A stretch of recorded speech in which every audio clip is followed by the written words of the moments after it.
Welcome back to the USWA as it's Billy Joe Travis against Blackheart from Blackheart, Kansas. That's Buster Fowler from Blackheart, Kansas. Dog of War, he calls himself. I guess that's the name of his motorcycle gang. I don't know what the story is. In any event, he's one rough, tough customer, and he's going to test the skills of young Billy Joe Travis. Travis, of course, a good friend of Jeff Jarrett, soon to be a friend of Maniac Matt Bourne. He'll take no gruff. He certainly won't instigate it, Mark, but he'll sure take none in retribution. As they eye each other and size each other up. So much a part of this is your psychology of your wrestling, gaining control of the match and keeping control, Mark, and that's what these two young athletes, you got two young lions right here competing in our sport. A great way to begin USWA for this week, and Frank, last week we saw Devastation Incorporated lose the services of Cactus Jack Manson and the loser leave the USWA bout. We're going to hear from Skandor Akbar very shortly, and he is not a happy man, although he still wants to sacrifice as many individuals as he can, hoping that the law of averages will get rid of Eric Embry finally. Well, you know, a lot of folks have fought a war of attrition, and that's what he's trying to fight. He's trying to just drag it out, figuring he has more people, and if you continue to throw them long enough, you'll defeat your opponent. The problem is he cannot gain that tactical advantage and make that one kill, that one time to take the heart out. It seems like the more you beat on an Eric Embry, or you do something like you did to Chris Adams, to me you're going about it all wrong. You beat the man in the ring, Mark. You beat the man physically. What he did to Chris Adams, I mean, if anything, he's made Adams a fanatic. Adams was an enemy already. I mean, Akbar has a way of making enemies out of friends and fanatics out of enemies, and that's just what he's done here. He's made a fanatic out of Chris Adams. He has awakened a slumbering giant.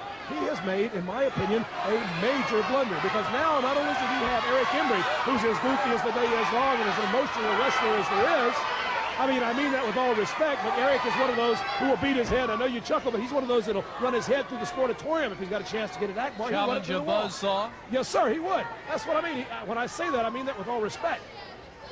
But Chris Adams now is the same way. Chris doesn't care. If he has to go through P.Y. Chuhai, if he has to go through Scott Braddock, if he has to go through Gary Young, if he has to go through Kamala, if he has to go through, they threatened Abdullah, whoever it is.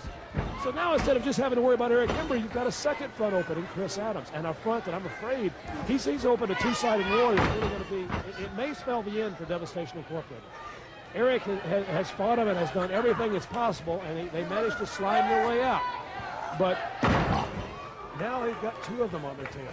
And it's just, I'm telling you, it's like I said before, it's like walking through Lion Country Safari with a meatloaf underwear. Okay, Fowler out on the floor. He's not a very pleasant guy, and he's got a pretty mean background from out on the West Coast, and he would like to use some of that on Billy Joe Travis right now. Truly does, right down to the black painted fingernails. That's the sign of a macabre personality, that's for sure. Frank, he and Elvira would probably get along very well. Frank, we have just had an outpouring of sympathy and outrage on behalf of Chris Adams that results of the incident that the fans saw here with the USWA last week leading up to our main event. Tony Adams, I understand, is okay physically, but boy, sure having some scars in other areas. And what's happening here? No, it looks like Young, and it's outside of the screen. The fans haven't picked it up yet, but it looked like Young and Akbar coming down by ringside. You know, not too many weeks ago, Dog of War was one of those acquisitions of Akbar. We forget that from time to time, but he is in the stable. He is a part. He is privy to what happens, at least as much as Akbar wants him to be. And that's that association, Mark. You have to watch your back all the time, and Travis knows that. He knows that well. He's talking to referee Barker Lubitz about it right now.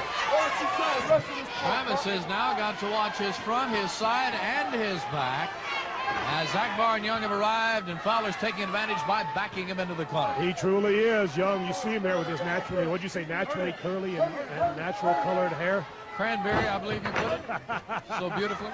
Star bright, it looks like, maybe. And look at Fowler go on Travis now. The distraction is really working to the benefit of Fowler in the ring. Yeah, I guess only his hairdresser knows for sure, huh? Over down he goes with a suplex, and here's a pin by Blanco Lubitz, the referee for two. Well, now there's a mistake. Travis is a fine athlete. You're not going to pin him with a cocky little cover like that. Now, had he hooked the reverse hammerlock, or reverse Nelson rather, and grapevine the leg, yeah, maybe we could have pinned him there. But just to lay over him and cover him like that dog ain't gonna hunt. He's not gonna beat him like that. Look at this, standing on the rope so he can choke Travis. Look out, here's Gorgeous Gary around behind us. As Fowler takes advantage, he's got Travis now. He's going to grade him across that jagged top ring rope. Young over my shoulder, hollering at the dog of war, saying, no losers. We don't have any losers. They abandoned Cactus Jack Manson in the middle of the ring. Look at this. Coming down on the side, Eric Gibney. Eric Gibney has come down to watch the match. He's just rallying the fans. He's bringing the fans to the side of Billy Travis. And as Travis coming back in the ring, right up into the chin, and Fowler takes a big bump in the middle of the ring. Now it's Percy Pringle igniting the fans. It's a cheering section, Mark. Flamboyant Eric, who won last week again in less than 10 seconds. The pin for 2 and 3. Travis on The big potato pancake. Your winner, Billy Joe Travis. And with flamboyant Eric Henry and Percy Pringle coming to throw the psychological edge, Mark.